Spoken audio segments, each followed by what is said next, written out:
2024 का जो साल है, ये कहा जाता है कि ये पूरी दुनिया में इलेक्शन का साल है। हमने देखा कि साल के आगाज़ में बांग्लादेश में इलेक्शंस हुए, पाकिस्तान के अंदर इंतखाबात हुए, ईरान के अंदर पार्लिमानी इलेक्शंस हुए, फिर बाद में ऑफ कोर्स उनके सदर की जो हलाकत हुई थी हेलीकॉप्टर के हादसे में, उसके बाद दोबारा वहाँ पे सदारती इंतखाबात हो रहे हैं। फिर भारत के अंदर हमने देखा कि इंतखाबात हुए, फिर उसके साथ रशिया के अंदर इंतखाबात हुए, फिर यूरोप के कई ममालिक में इंतखाबात हुए हैं, आगे होने भी जा रहे हैं, और इस साल के एंड में अमेरिका के अंदर भी इलेक्शंस होने जा रहे हैं। तो इससे बड़े पैमाने के ऊपर ऑब्वियसली जब इलेक्शंस होते हैं तो फिर जो नई गवर्नमेंट्स आती हैं तो ओवरऑल तब्दीली भी आती है, जो भी इंटरनेशनल रिलेशंस हैं। कल बरतानिया में पार्लिमानी इंतखाबात हुए। बरतानिया जिसे मदर ऑफ डेमोक्रेसी समझा जाता है, क्योंकि पाकिस्तान में जो इस वक्त पार्लिमानी निज़ाम है हमने बरतानिया से ही इम्पोर्ट किया है। तो जो नताइज सामने आए हैं ऑफ कोर्स वो एक तो हैरान कुन इसलिए नहीं थे क्योंकि ऑलरेडी ये सर्वेज आ रहे थे कि जो हुक्मरान जमात थी कंजर्वेटिव उसको शिकस्त होगी, लेकिन जिस तरीके से शिकस्त हुई ऑब्वियसली वो एक बहुत लैंडस्लाइड विक्ट्री के 14 साल के बाद अब दोबारा जो लेबर पार्टी है जिसके बारे में कहा जाता है कि उसका झुकाव जो है सेंटर लेफ्ट की तरफ है, तो वो जमात जीती है। और शहबाज इतना स्विफ्टली वहाँ पर एक तो निज़ाम है, दो तीन चीज़ें इंपॉर्टेंट हैं। एक तो आज कल इलेक्शंस हुए थे, आज नताइज का ऐलान हुआ। उसके बाद जो ऋषि सुनक थे, मौजूदा जो प्राइम मिनिस्टर थे, उन्होंने स्टेप डाउन किया 10 डाउनिंग स्ट्रीट से। वो किंग चार्ल्स से मिले, अपना रेजिग्नेशन दिया। इमीडिएटली किंग चार्ल्स ने इनवाइट किया जो लेबर पार्टी के हेड थे कायर स्टामर, और उनको दावत दी कि आप प्राइम मिनिस्टर के लिए करें प्रोसेस शुरू। फिर उन्होंने भी कौम से खिताब किया और विद इन आवर्स ये सारा जो ट्रांजिशन है वो कंप्लीट हो गई। एंड मोर इम्पॉर्टेंटली कि ऋषि सुनक ने एक्सेप्ट किया डिफीट के, यस कि हमें ओपनली कि हम फेल हो गए हैं, but at the same time उसने कहा कि हमारे जो डिफरेंसेस थे, जो अब जो अगले प्राइम मिनिस्टर आ रहे हैं, but he is a decent man.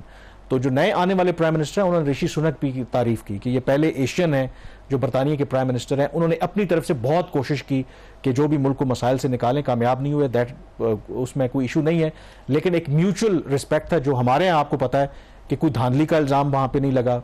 Elections हुए, नताइज आए, हारने वाली पार्टी ने तस्लीम किया, जीतने वाली पार्टी ने उसमें भी एक आप कह लें कि मैग्नानिमिटी शो की। तो ये एक थोड़ा सा वहाँ पे फॉर्म लगता है ना 45 है ना फॉर्म 47 है। हाँ। और ना ही वहाँ पे लगता है कोई कुछ इंस्टीट्यूशंस का रोल है, इसलिए बड़े स्मूथली सारा प्रोसेस मुकम्मल हो गया और कोई झगड़ा नहीं हुआ।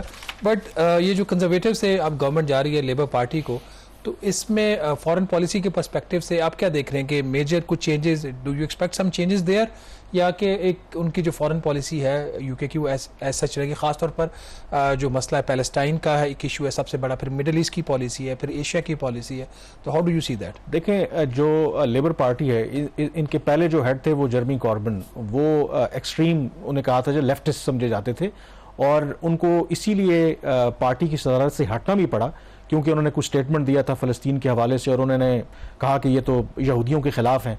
और उसके बाद जो कायर स्टामर हैं ये पार्टी लेबर पार्टी के हेड बने।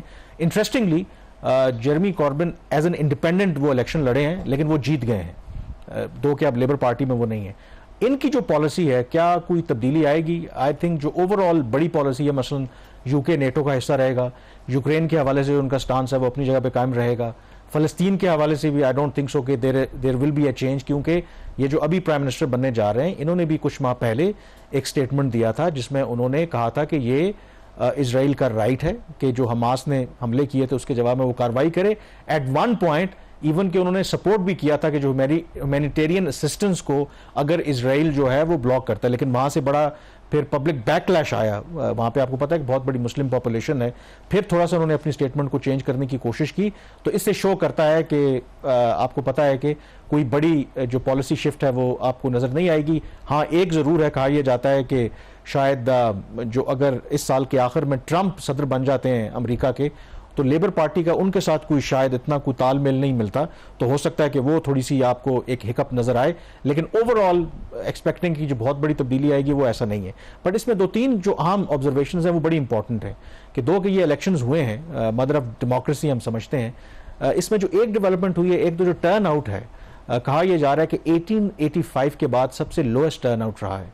तो वहाँ पर यह कंसर्न है कि इसका मतलब है कि लोगों का जो मदर ऑफ डेमोक्रेसी जिसे हम कहते हैं, वहाँ पर जमहूरियत से एतबार उठता जा रहा है। तीसरा इसके अंदर एक और जो डेवलपमेंट हुई है कि एक वहाँ पे रिफॉर्म पार्टी है, आप कह सकते हैं कि इंतहाई वो एक्सट्रीमिस्ट और राइट विंग जमात है, नाइजल फराज उसके हेड हैं, वो पहली मरतबा 8वीं अटेम्प्ट में वो मेंबर बने हैं, उनकी पार्लियामेंट के बन गए हैं, 4 सीटें उन्होंने जीती हैं, लेकिन इन टर्म्स ऑफ जो पॉपुलर वोट है वो तीसरी बड़ी जमात बनकर उभरी है। तो इसका मतलब है कि जिस तरह यूरोप के अंदर राइट विंग जो जमातें हैं वो उभर रही हैं, बरतानिया के अंदर भी ये चीज सामने आ रही है। तो ये भी आई थिंक स्कॉटलैंड में भी ट्रेंड थोड़ा सा डिफरेंट आया है। जी, और स्कॉटलैंड में जो मेन जो उनकी पार्टी थी वो इसी वजह से लेबर पार्टी को इतनी कामयाबी मिली है कि क्योंकि वहां पर जो स्कॉटिश जो नेशनल या ग्रीन जो पार्टी थी उसको बड़ी बुरी तरह शिकस्त हुई। उसमें एक और जो चीज़ हम अपनी मैशत की भी तो बात करते हैं कि वहां पर जो बड़े इश्यूज थे उसमें जो इप्सॉस ने एक सर्वे किया था जस्ट बिफोर द इलेक्शंस, तो जो 5 बड़े इश्यूज आइडेंटिफाई किए वहां पे जो हेल्थ केयर और नेशनल हेल्थ सर्विसेज है 41% का ख्याल था कि ये सबसे बड़ा इशू। और उसकी वजह है कि जो नेशनल हेल्थ सर्विसेज यानी कि जो गवर्नमेंट हॉस्पिटल जो ट्रीटमेंट प्रोवाइड करते हैं वहाँ पे जो वेटिंग लिस्ट है मरीजों की, जो आपको कोई भी सर्जरी करवानी है, इलाज करवाना है, 7.6 मिलियन पीपल यानी कि 76 लाख मरीज वेटिंग लिस्ट में है। और एवरेज जो वेट है 6 महीने से लेकर 1.5 साल तक आपको इंतजार करना पड़ता है अगर आप सरकारी हॉस्पिटल में आपने अगर इलाज करवाना है।